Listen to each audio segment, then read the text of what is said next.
Nightmare on Elm Street, the novelization. Chapter 6. "I have to see Rod Lane right now," said Nancy. The burly desk sergeant looked at her for a long moment and then looked at Glenn standing beside her. The boy looked as if he had no idea what he was doing in the police station in the middle of the night. "When I took the night shift," said the sergeant with a weary sigh, "I thought I'd have some peace and quiet for a change." "It's urgent," said Nancy. "I have to see Rod right away." The sergeant glanced at the clock on the wall over the door. "It's 3 o'clock in the morning," he said. "Your mother know you're out this late?" Nancy was about to make up some sort of story when she saw her father emerge from his office with a styrofoam cup of black coffee in his hand. "Daddy," she said, "what are you doing here?" "It happens that I work here. There's an unsolved murder investigation going on, and I don't much care for unsolved murders, especially ones that my daughter's mixed up in. The question is, what the hell are you doing here at this hour?" "Nancy had a nightmare," said Glenn. "She says Rod's in some kind of trouble, and—" His voice trailed off as his eyes met Lieutenant Thompson's icy stare. "I just want to see if he's okay," Nancy told her father, her gaze unyielding and deadly serious. "The guy's sleeping like a baby," said the lieutenant, glancing briefly at his watch. "Believe me, Nancy, your friend Rod isn't going anywhere tonight." "Just check, Daddy," she pleaded. "That's all I'm asking." Lieutenant Thompson looked hard at his daughter and then glanced at the sergeant. It had been a long day and a longer night, and the lieutenant was looking forward to going home and getting a good night's sleep. Obviously, he wasn't going anywhere until Nancy was safe and sound back on Elm Street. "Just one look," he said at last, "and then I'm personally driving you back home, baby." He nodded to the sergeant, who immediately opened the top drawer of his desk. "Now where the hell did I put that key?" the sergeant muttered as he fumbled around in the open drawer. And while the sergeant looked for the key, Rod Lane slept in a locked cell in the back of the police station. His rest was an uneasy one, for Rod was in the middle of a nightmare. Only this nightmare was more real, more terrifying than any nightmare Rod had ever had before. This nightmare was about a deformed madman who wore a dirty sweater and a crumpled hat and had only one obsessive thought in his twisted mind. The madman wanted Rod dead. And in his dream, Rod fought mightily with the man in the red and green sweater, knowing even as he struggled that his own mortal strength was no match for that of the maniac who was determined to take his life. If Lieutenant Thompson had arrived a few moments earlier, he would have seen Rod's bedsheet begin to move as if it had life of its own. He would have watched in stunned disbelief as the sheet slithered like some deadly snake, twisting tighter and tighter as it inched ever closer to the sleeping figure, then forming itself into a noose and slipping gently around Rod's throat, tightening suddenly around his windpipe with a terrible snap as it jerked the boy upright in bed, his face contorted in a grotesque mask of frozen agony. Instead, Nancy and Glenn and the two policemen arrived at the cell just in time to find Rod Lane's lifeless body hanging from the bar of the high window. "Shit!" said Glenn, turning almost as pale as the sheet knotted tightly around Rod's broken neck. "Give me a hand," said Lieutenant Thompson, rushing into the cell to cut the boy down. Together, Glenn and the two policemen lowered Rod's body and arranged it carefully on the unmade cot from which it had been roughly dragged by unseen hands only moments before. Nancy's father looked at his daughter with an expression halfway between anger and total bewilderment. After all his years on the force, Don Thompson was sure that he knew a potential suicide when he saw one, and Rod Lane hadn't fit that pattern at all. "How did you know this was going to happen?" he asked. But Nancy only gazed silently into the darkness.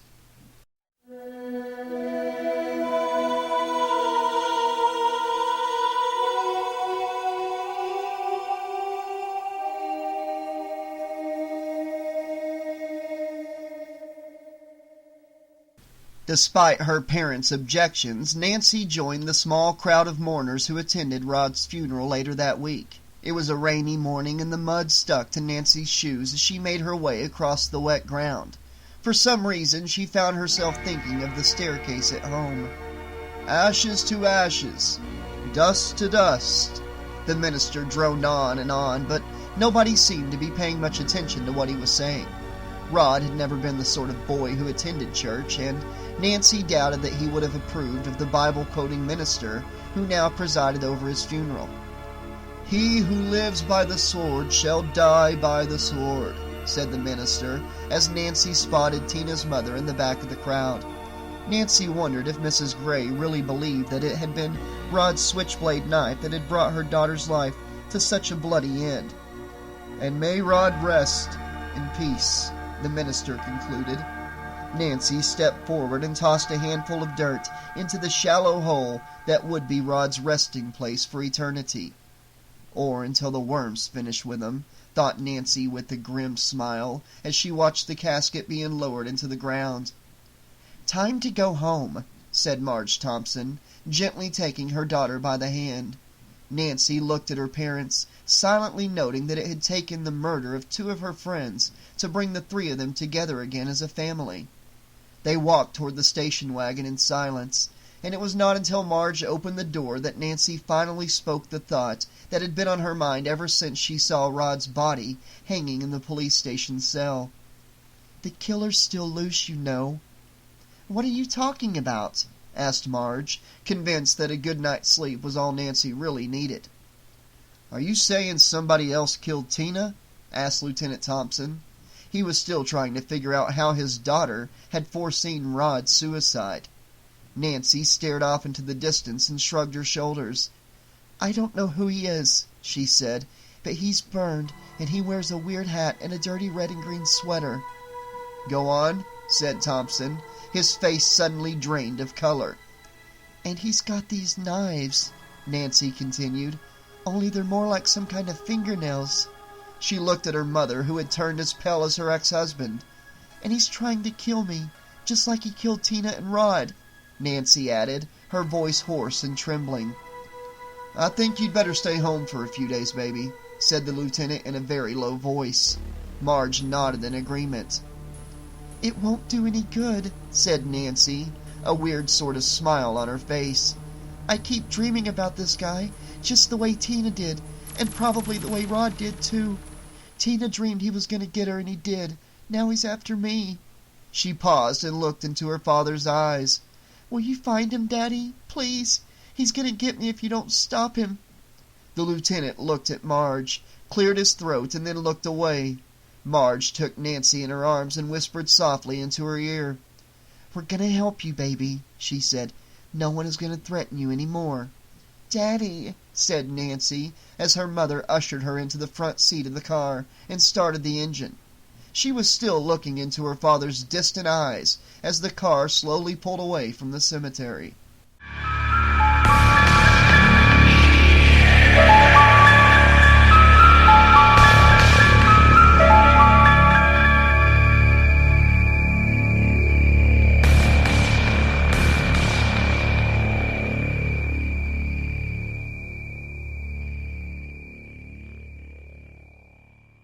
The Katja Institute for the Study of Sleep Disorders was a relatively new division of the university's world-renowned School of Medicine. Under the very capable leadership of its young founder and director, Dr. Samuel King, the institute was quickly achieving well-deserved fame of its own as the front-runner in the rapidly expanding specialty of sleep-related pathologies. Nancy Thompson was not at all unhappy about finding herself lying on a very comfortable bed in one of the Institute's carefully designed sleep chambers.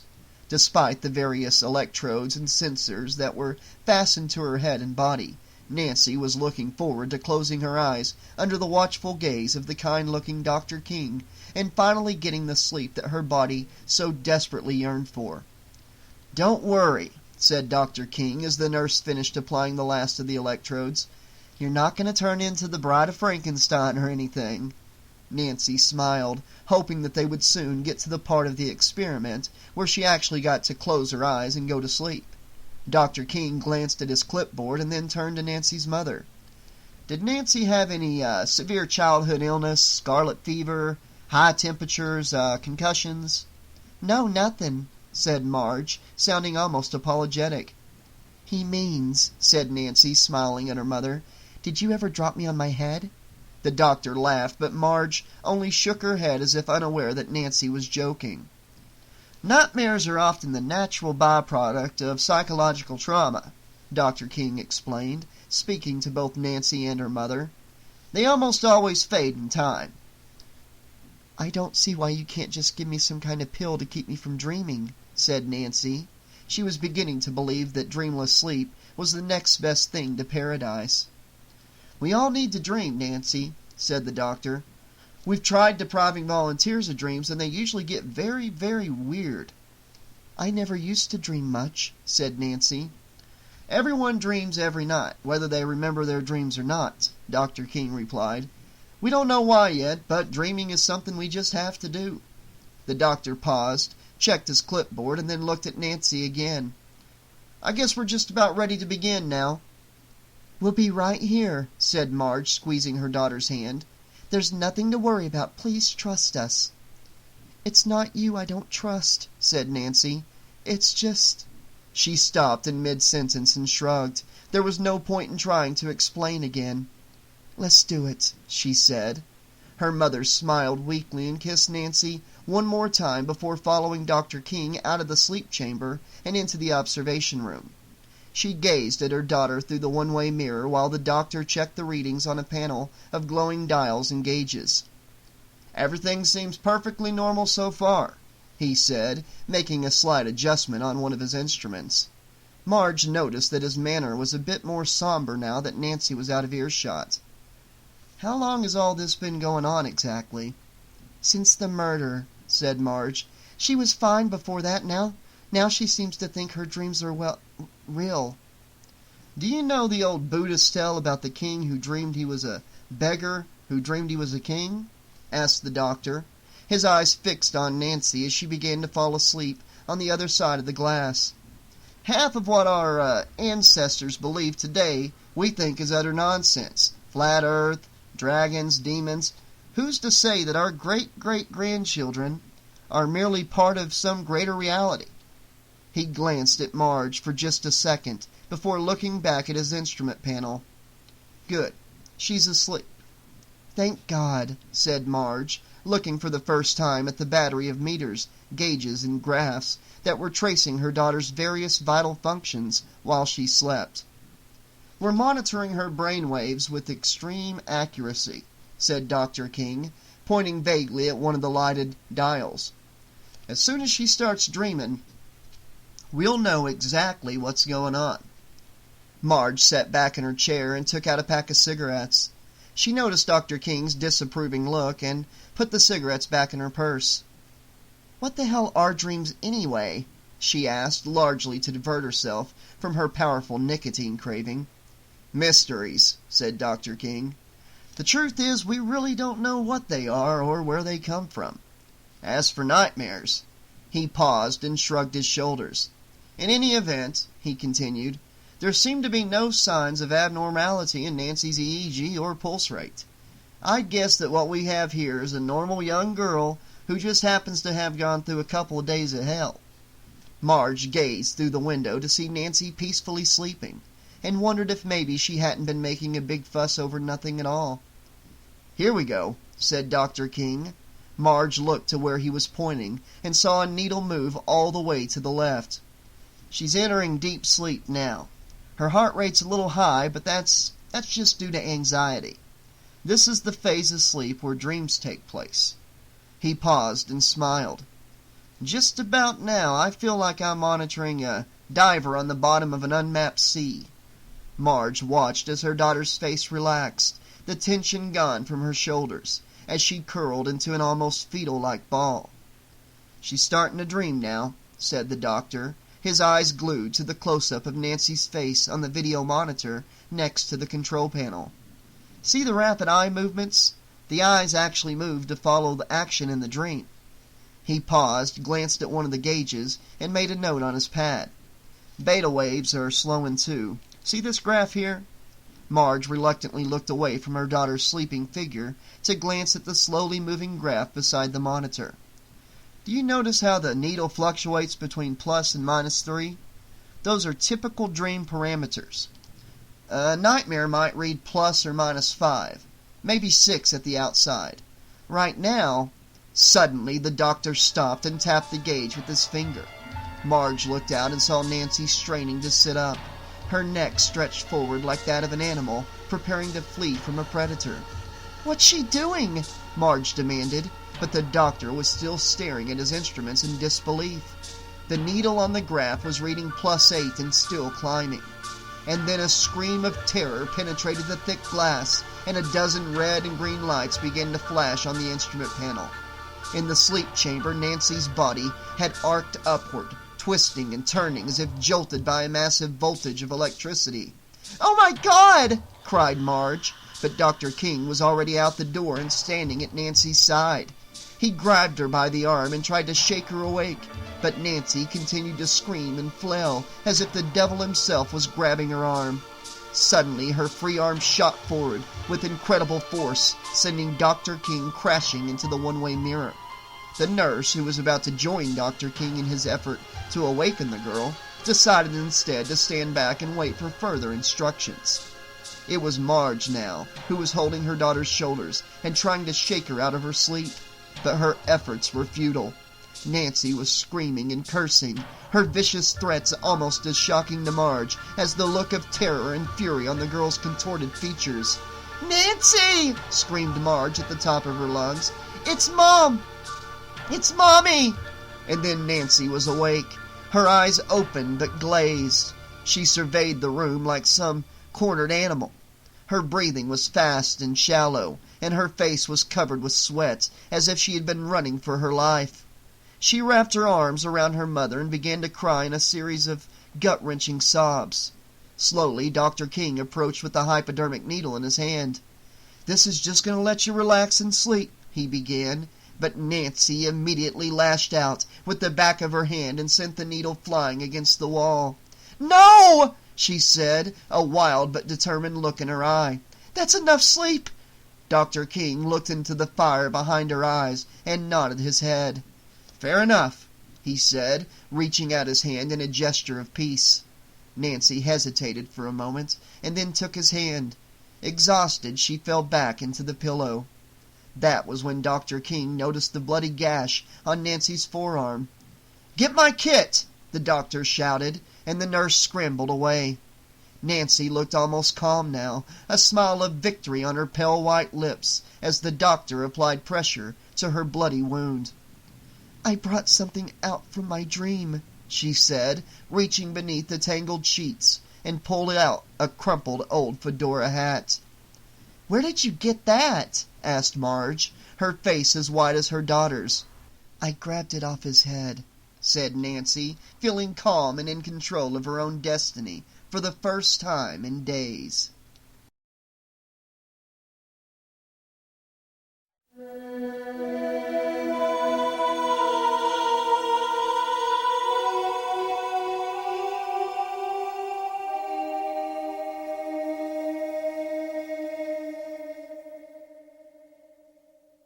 Chapter 7.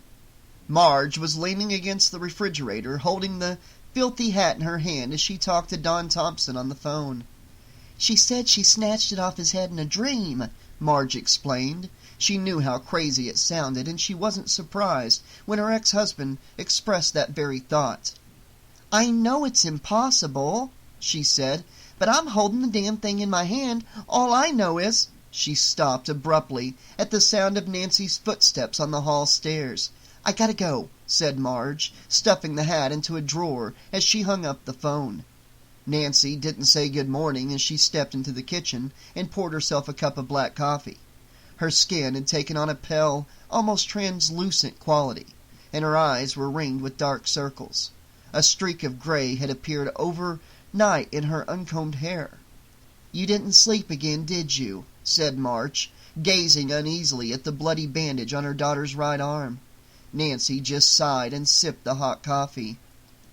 "The doctor says you have to sleep or you'll go even crazier." "No, no one thinks you're crazy," said Marge. Nancy looked at her and shrugged as if the question were irrelevant. "Did you ask Daddy to have the hat examined?" "That filthy hat?" Marge said, avoiding the girl's eyes. I threw that thing away yesterday. I don't know what you're trying to prove with it, but I'm trying to prove what I learned at the dream clinic," said Nancy, her eyes shining with her newfound conviction. "I had it all wrong, Mom. I haven't been dreaming the future at all. I've been dreaming reality. Rod didn't kill Tina, and he didn't hang himself. It's this guy. He's after us in our dreams. First Tina and then Rod, and now he's after me." Marge shook her head violently from side to side. "That's not reality, Nancy," she insisted.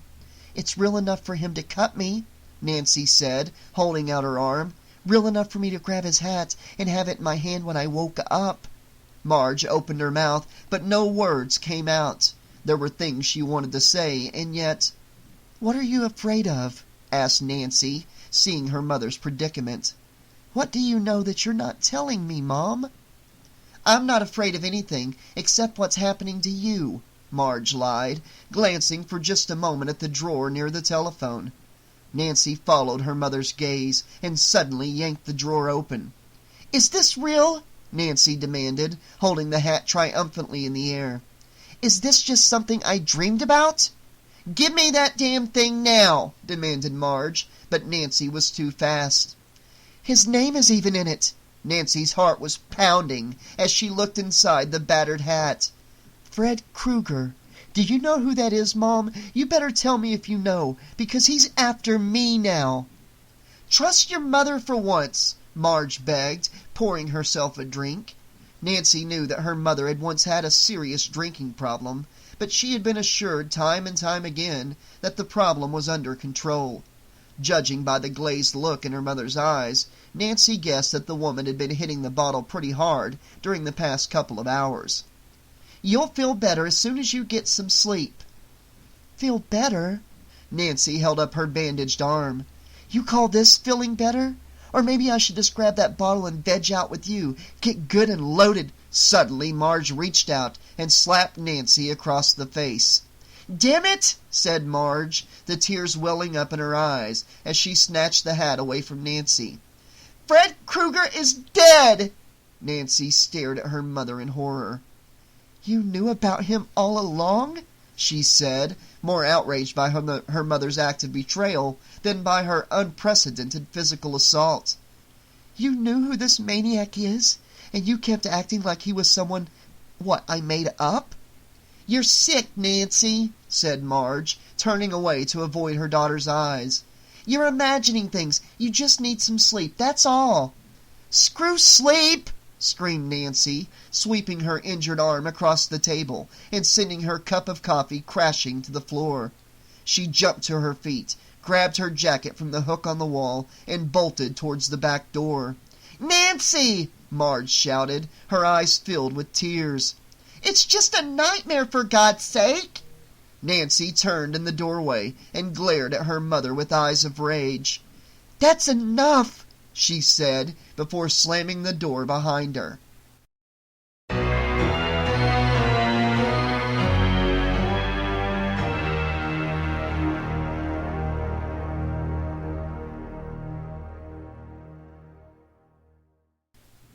Glenn sat on the hood of his red convertible and munched on a Big Mac.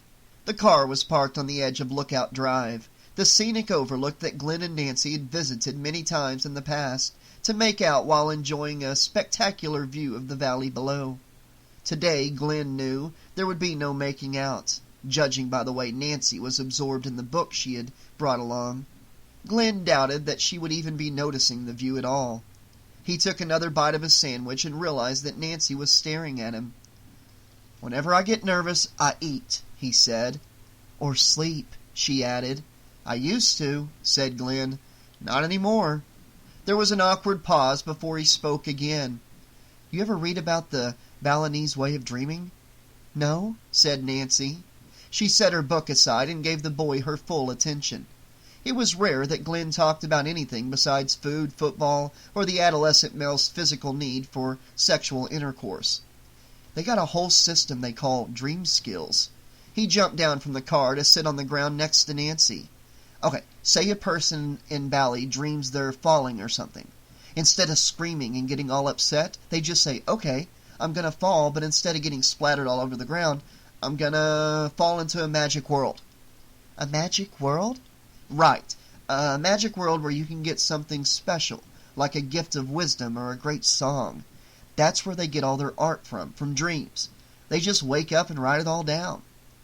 And what if they meet a monster in their dreams? Asked Nancy. Then what? They turn their backs on it, said Glenn, beginning to improvise. That takes away its energy, all its power, so it disappears. Nancy glanced at her book again, but Glenn sensed that she was still thinking about what he had said. What happens if they don't do that? She asked. What happens if they don't turn away in time? Glenn shrugged. I guess those people don't wake up to tell what happened, he said. Thanks a lot, said Nancy, turning back to her book in earnest. Glenn tipped back the cover of the book and read the title. Booby Traps and Improvised Anti-Personnel Devices? Where the hell did you find that? Survivalist bookstore downtown, said Nancy without looking up from the page. Well, how come you're reading it? Asked Glenn. Nancy looked up thoughtfully. I'm into survival, she said. You're starting to scare me a little, said Glenn, taking another bite of his Big Mac. I'm starting to scare myself, thought Nancy. Nancy's feelings of impending doom grew even stronger an hour later when Glenn dropped her off at her house on Elm Street. Every window in the house had been covered with brand-new iron bars. What's going on around here? Nancy demanded, finding her mother inside, a bottle of gin clutched tightly in her fist. Marge looked at her daughter for a long moment before replying. Come down to the cellar with me, Nancy, she said. Nancy followed her mother down the stairs and sat beside her in front of the old furnace. All right, said Marge, looking Nancy squarely in the eye for the first time in days. You want to know Fred Krueger? You want to know who he was? I'll tell you. Freddy Krueger was a filthy child killer who got at least 20 kids before we stopped him. Okay? Kids from around here. Kids we all knew. It drove us all crazy when we didn't know who was doing it, but it was even worse when they caught him. Did they put him away? Nancy suddenly felt very warm, despite the chill in the air. Marge shook her head. Some lawyers got fat, and the judge got famous, but someone forgot to sign the search warrant in the right place, and Fred Krueger was free, just like that. So he's alive? Marge shook her head, slowly from side to side. A bunch of us parents tracked him down, right after they let him go. We found him in the old abandoned boiler room where he used to take the kids. Go on, said Nancy, flinching at the words boiler room. He was lying there in that red and green sweater that he always wore, drunk as a skunk, with those horrible knives on the floor next to him. We poured gasoline all around the place, left a trail out the door. Marge paused and gazed off into the distance. Then we lit the whole thing up and watched it burn. Nancy stared at the slightly inebriated middle-aged woman sitting beside her, and tried to picture her as part of an angry mob taking justice into its own hands. It was not an easy image to conjure up. So you see, Nancy, said Marge, oblivious to her daughter's thoughts, you have nothing to worry about. He can't get you. He's dead. Mommy killed him. She reached into the old furnace and pulled out an object wrapped in rags. I even took his knives, she said, unwrapping the horrible bladed glove that Nancy recognized from her dreams. Nancy stared at the obscene object in her mother's hand and tried desperately to make sense of things that made no sense. Freddy Krueger was dead, and dead men don't take revenge on the living, not even in their worst nightmares. Then Nancy looked at her arm and saw that her wound had begun to bleed. Glenn was in bed watching a rerun of his favorite sitcom later that night when the telephone rang. Hello? Hi. Nancy, how are you doing? I'm okay. Stand by your window so I can see you. You sound like you're a million miles away. Glenn did as he was told and saw Nancy through the bars on her bedroom window. Your mom really went nuts at the security store, he said. You look like the prisoner of Zenda or something. Thanks, said Nancy. How long has it been since you slept? I think it's been 7 days. It's okay, though. I checked Guinness and the record's 11. I can beat that with my eyes closed. Nancy paused and laughed weakly at her own joke. Listen, Glenn, she said, her voice now deadly serious. I know who he is. Who? The killer. You do? Yeah, and if he gets me, I'm pretty sure you'll be next. Me? Suddenly, Glenn was taking the whole conversation a lot more seriously. Why would anyone want to kill me? Don't ask, said Nancy. Just give me some... I need some help nailing this guy when I bring him out, okay? Bring him out of what? My dream. For a moment, Glenn wondered if his parents weren't onto something when they pointed out that Nancy Thompson was getting very strange lately. How are you going to do that? He said after a long pause. Just like I did the hat, only this time I'll have my hands on the killer when you wake me up. Wait a minute, said Glenn. You can't really bring someone out of a dream. No problem then, said Nancy. If I can't do it, then everyone can relax, because it'll just be a simple case of me going nuts. I can save you the trouble, said Glenn with a grin. You're nutty as a fruitcake, but I love you anyway. Good. Then you won't mind cold-cocking the guy when I bring him out. What? It's real simple, said Nancy. I grab him in the dream, and when you see me struggling, you wake me up. We both come out, you whack the sucker, and we've got him. Clever, huh? Are you crazy? What am I supposed to hit him with? You're a jock, said Nancy, sounding slightly annoyed. You must have a baseball bat or something. Just meet me on my porch at midnight, all right? And whatever you do, don't fall asleep. Glenn waited for Nancy to hang up before flopping down on his unmade bed. Oh, man, he said out loud, shaking his head slowly from side to side. Midnight. Baseball bats and boogeymen. Beautiful.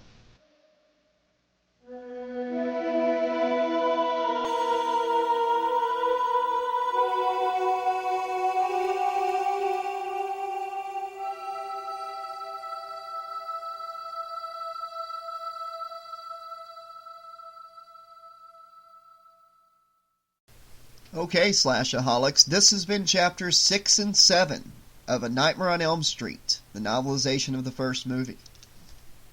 And wow, we've gotten through this one really fast. There's only one upload left of this after tonight. It's a bit shorter than the Chucky book that we're doing right now, so that's why we finished it first. But yeah, great stuff tonight. I always love this part of the movie, with her, pulling the hat out of the dream, her mom trying to hide it, and then the big reveal about Fred Krueger, and then, of course, her setting the plan up with Glenn, which we all know how that's gonna go. But anyways, guys, I'm enjoying the book so far, even though it is pretty much a straight novelization, though I have heard the novelizations of Dream Warriors, Dream Master, and Dream Child are a bit different than the movies, so I'm looking forward to that. And Freddy's Revenge, that's going to be fun. That movie is always fun. It's so different than all the other Freddy movies. But let me know what you guys think of this book so far, what you thought of tonight's upload. And just let me know how you guys are doing out there in all this craziness. I want to know that you guys are alright, and that you're still enjoying your time here, that it's a good distraction for you. And I hope you're enjoying these uploads. And I'll be back very soon with more. Until then, this has been your friendly neighborhood 80s slasher librarian saying, thanks for listening, and pleasant dreams!